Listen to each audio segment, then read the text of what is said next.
Okay, Ford F750 haul truck build. This is part 42. I'm going to use this as the intro. Not a lot has been done since my last update on it, but let me go through, show you what I have done. At the end, I'll explain a couple of things, or quite a few things. One of the things that to extend the frame rails, I've got to get a lead over here to be able to plug the welder in. So I know that's kind of a shop issue or a shop update issue, but I just kind of wanted to explain it. I've got this Ford in here, and that was covered under a shop update, but let me, I've got to move it. I think we found out what the issue with it is, but that will be explained in the shop update also. But it all involves getting access over here so that I can get the lift in over here around the truck and do some things that I need to do in preparation for extending that frame. So again, intro to 42. More to come. Okay, Ford F750. What I've done this morning is pulled that head back off of the engine block. I have it over here on my workbench, and I've got to start taking care of some things. The head, there's two things that are wrong with the head.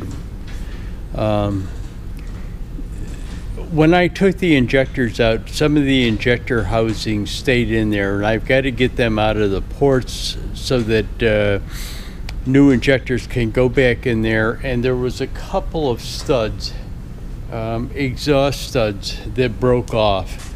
They have to be gotten out and retapped so that we can get this head in. I'm not sure if I've got to take the head out and plane it up, got to get a straight edge put on it. I'm thinking I want to take the valves out, take a good look at them, see what condition the valves and the seats are in. But one of the things that I might be doing is adding stiffer valve springs on the thing.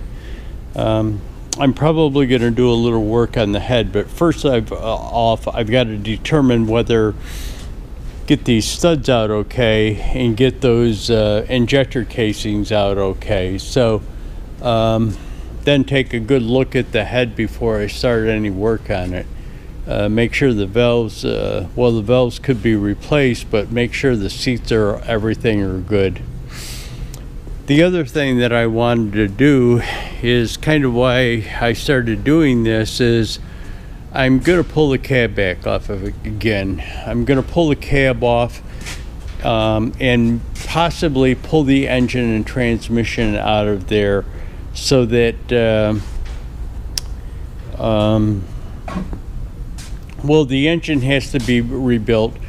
So logically, I'm not going to just leave the transmission in there. I'll just pull it all out together. The guy that made that adapter housing for me, or got that adapter housing for me, bolted it up together, and I want to unbolt it and make sure everything is good with that anyway. So I'm going to pull that transmission back out of there and start working on the frame.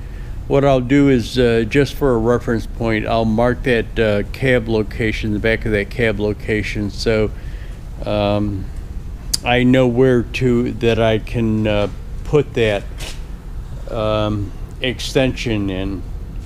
Right now, I'm kind of thinking about having that extension under the sleeper, so I'm kind of looking, there's a kind of a bare spot with no holes around right there, as mirrored imaged on the other side, so I'm kind of thinking right there. So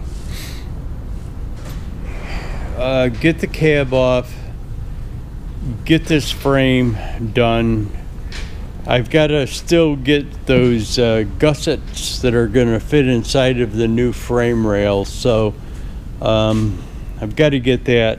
But anyways, just a kind of a brief update to begin this segment of the Ford haul truck. I think this would be part 42, so just a brief segment kind of giving you a little bit of an overview of where I'm going with this thing, or what I'm going to be doing with this thing now. I'm over here at the workbench, got the 8.3 head on the workbench. What I'm doing is pulling the valves out, just sorting them out. I got to tell you, the seats, they look pretty good. I'm not sure how many hours were on this engine, but the valves, the seats, valve guides, everything look good so far. So maybe I'll set you up on the tripod, show you a little bit of doing it.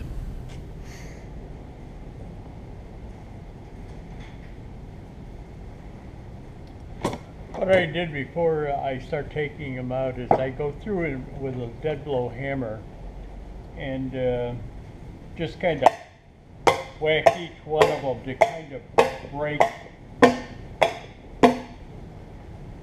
them free.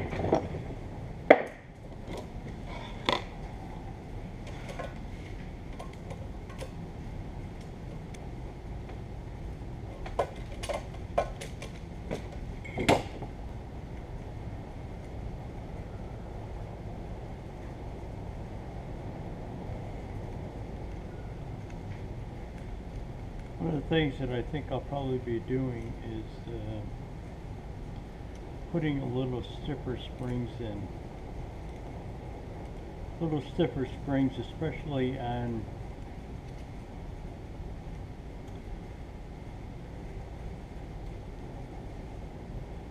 the exhaust.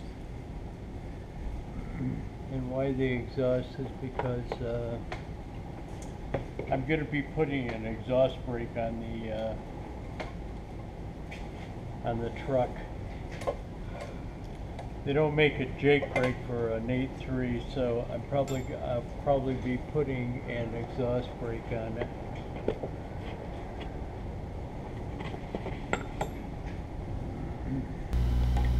I'm not sure if you could hear me there. What I was talking about was the possibility of putting stiffer springs into the head when I rebuild it, or after I put it back together again.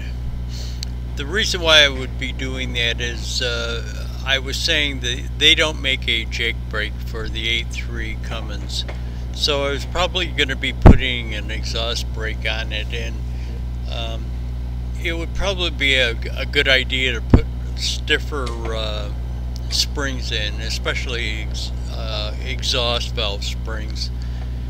Put it into it to accommodate that exhaust brake.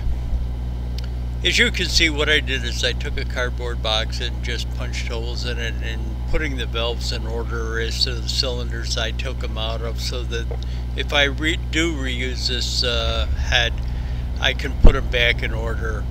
And when I walk away, what I'm doing is taking the springs and the retainers and stuff and putting them in another box, which is labeled, so that I know which cylinder they came out of.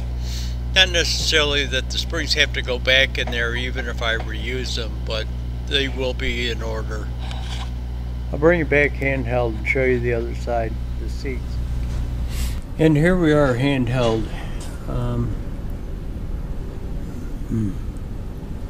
The bottom of the valves looked good. There wasn't any spots where the contact surface was irregular.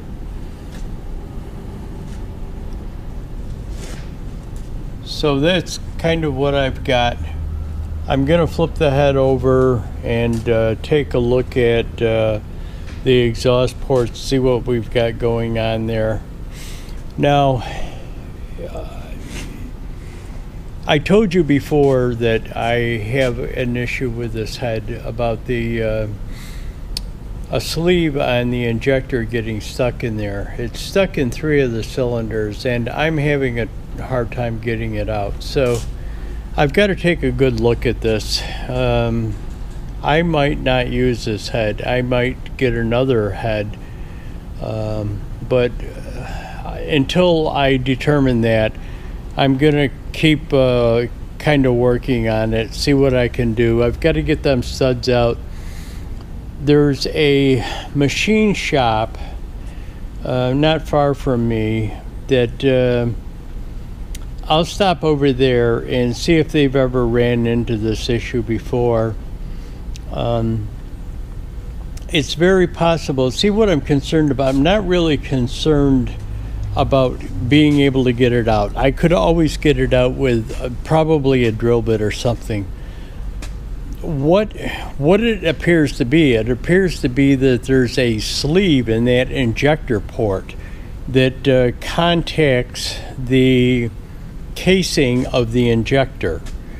Now, what I'm afraid of doing, how that injector seats, is there's a thick brass washer that seats against it, and then it's bolted down in. So when I'm saying bolted down in, the injector one way or the other is bolted down in. Some injectors have a nut on the top of them, and you tighten that nut in.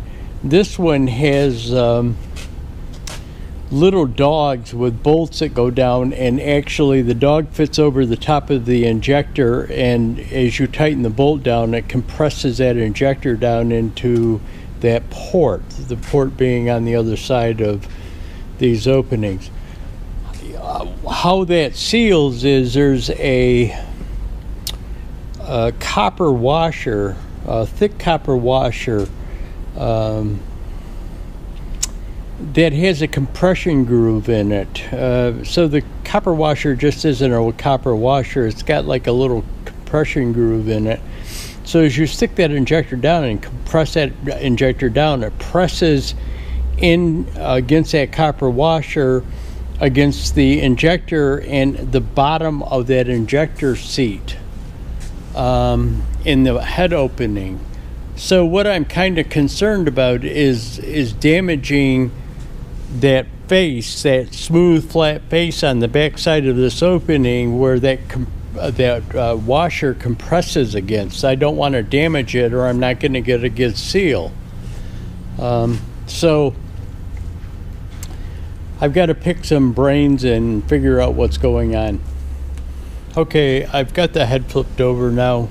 What I had to do is there's a bracket that a lifting bracket on there. I had to remove that.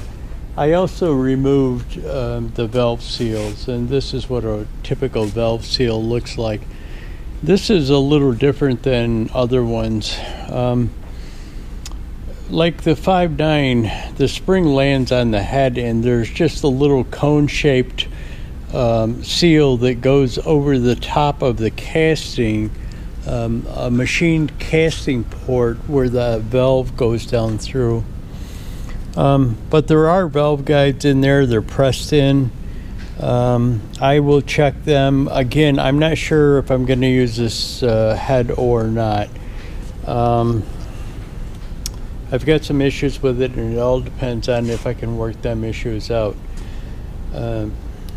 One of the things that I was looking at is there's a head on eBay. It's off of a marine engine, and marine engines are higher horsepower, higher torque than the regular vehicle 8.3s. So the 8.3 marine engine is higher horsepower, and I'm kind of wondering if it's got maybe bigger valves in it. But one of the things that I'm going to be doing, regardless of if I use this head or not, I'm going to be cleaning up the ports. I'm going to port it a little bit if I can, depending on the manifold size that I get.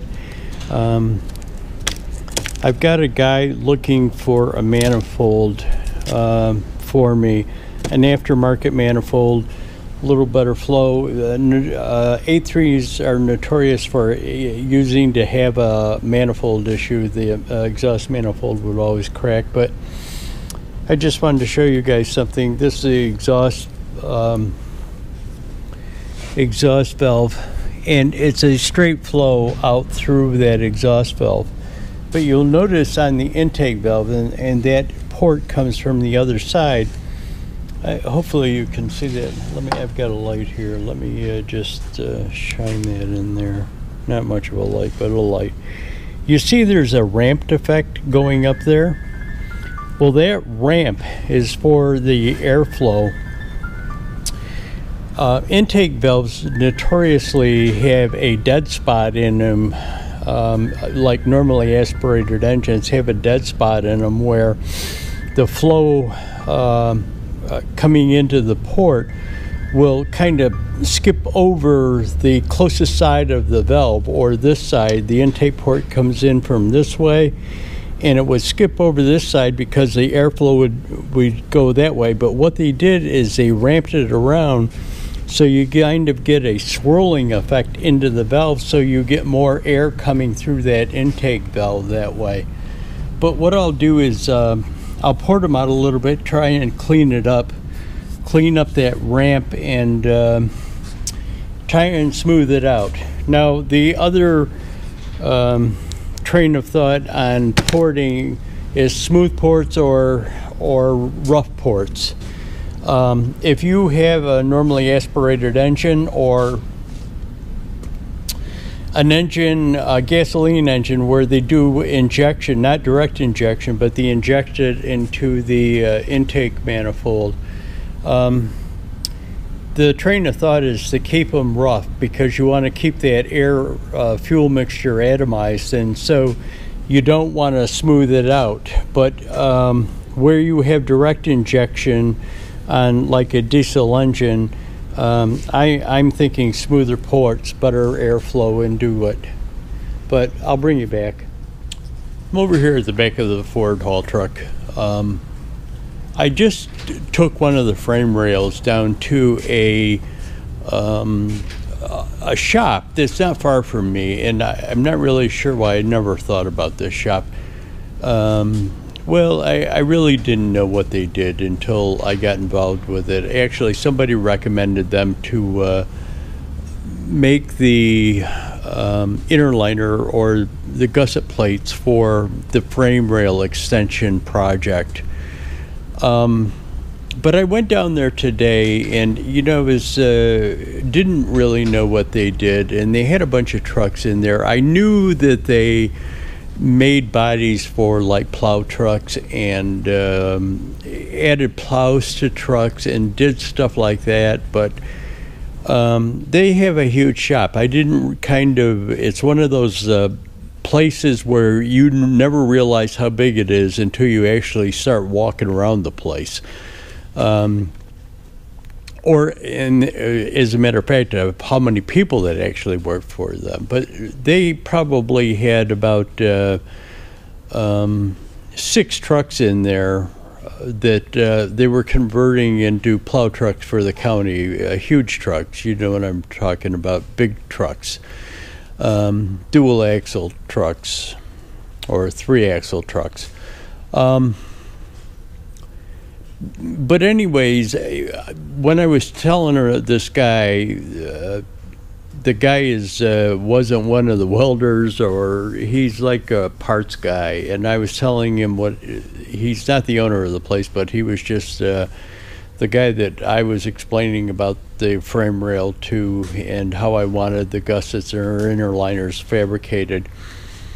I was kind of looking around, talking to him, and telling him about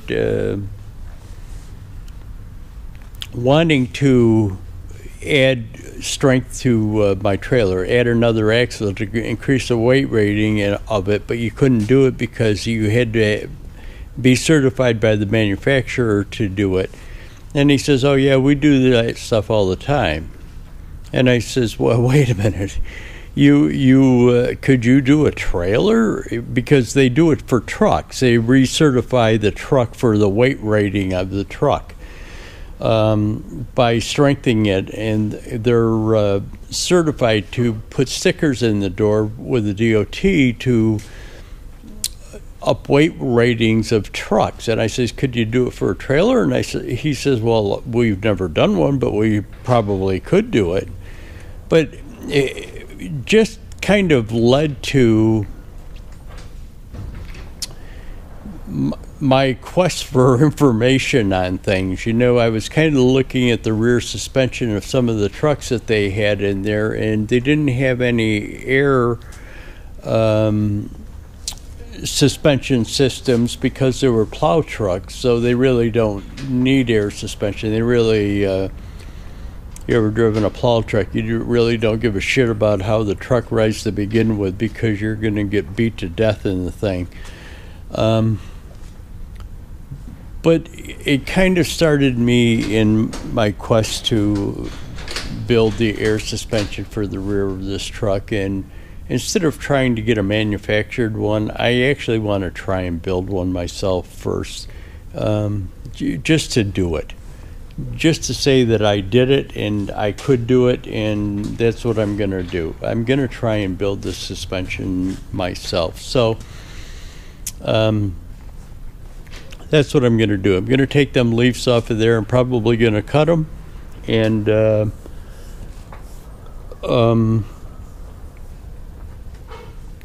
build a air suspension system for this truck, just because I think I can.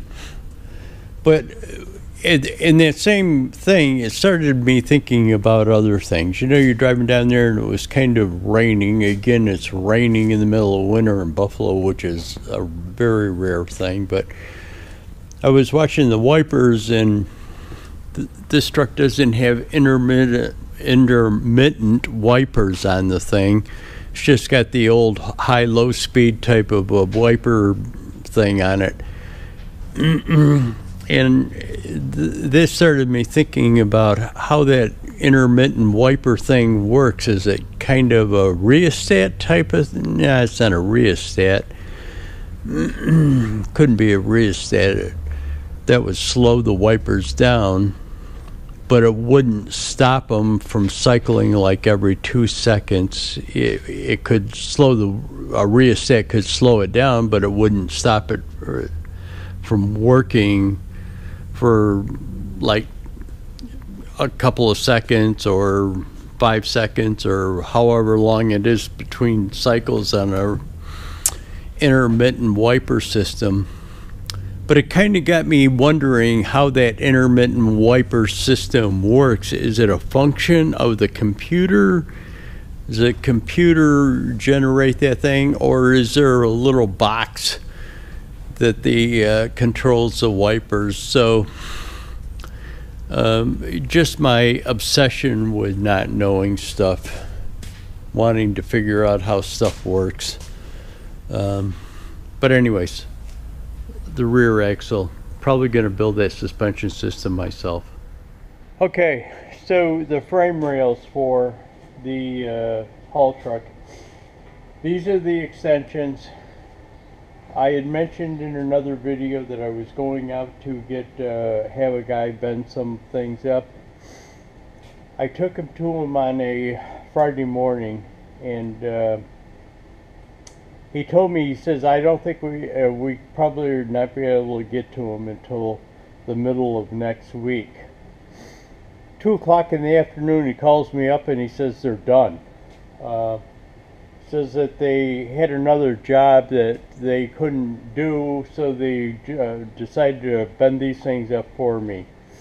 So what they did is their 1/4 inch, it was 1/4 inch plate steel, they cut it out, cut it so it's a foot longer than the piece of frame rail that's going to be spliced in. So I'll have a foot overhang for the gusset on each side of the splice to bolt to the undisturbed frame, and then also bolt the splice to the gusset. So the one thing that I asked him to do is, frame rails are not bent at an exact 90-degree angle, they're flared out a little bit. So I asked him if he could bend these to match that flare so that the outside angle part of it was matched the existing frame rail, and he did that perfectly. These things fit absolutely perfectly in there.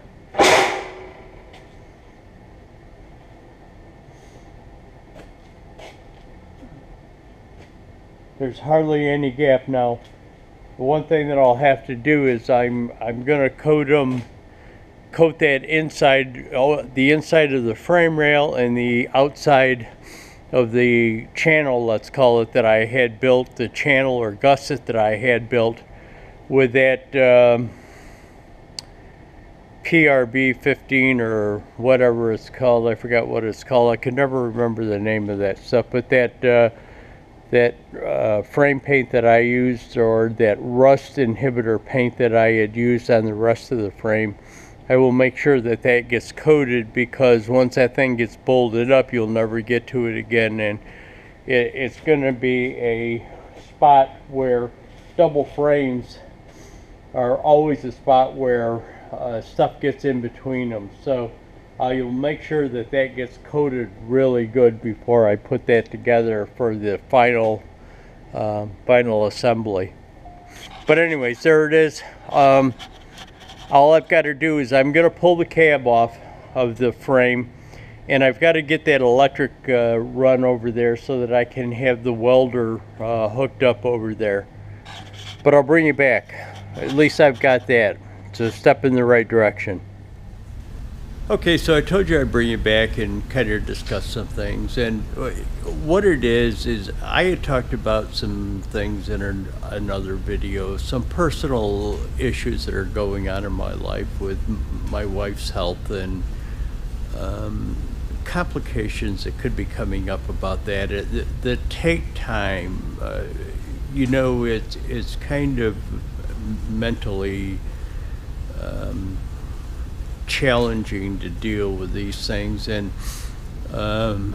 sometimes you end up dealing with it, and you come back into the shop and you just don't feel like getting back into it, and or you go out on a trip, you go out on a haul trip, and you got to come back and you got to re-gear yourself from one task to another task, or come back and have to take care of things, you know, like clean up the truck, or you know, get that salt off, or like the trailer, I'm working on putting the brakes on the trailer. There's other things that you have to deal with, but you know, this haul truck isn't going as fast as I'd like it to go. It's not going as fast as I had anticipated it was gonna go. But again, there's issues that come up. You know, I'm kind of waiting for some parts for the engine.